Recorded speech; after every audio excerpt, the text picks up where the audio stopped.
இப்போ பன்னீர் மசாலா எப்படி செய்யலாங்கிறத பார்க்கலாங்க. இப்போ எண்ணெய் காயுதுங்க.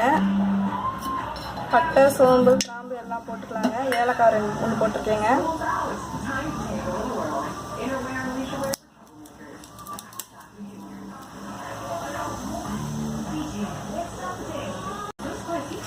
சோம்பு போட்டுக்கலாங்க.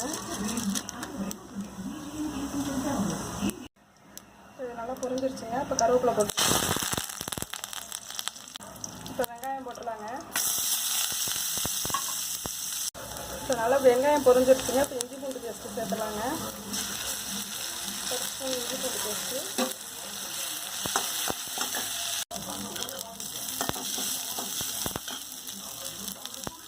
இப்போ தக்காளி போட்டுக்கலாங்க.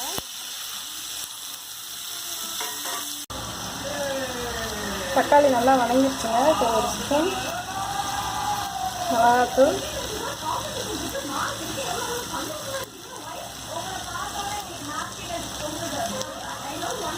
மல்லித்தூள் ஒரு ஸ்பூன், கரம் மசாலா ஒரு அரை ஸ்பூன்.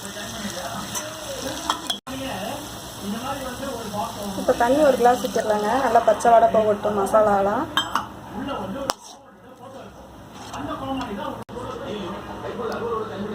பன்னீர் நல்லா தண்ணியில் ஊற வச்சுருக்கேங்க. இந்த பால் வடை போகிற அளவுக்கு. இப்போ மசாலா கொதிச்சிருச்சுங்க.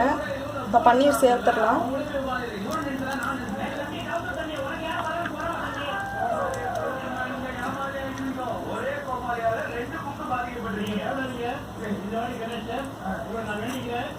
இந்த மசாலாலாம் நல்லா கொதிச்சு பன்னீரில் சாரணுங்க.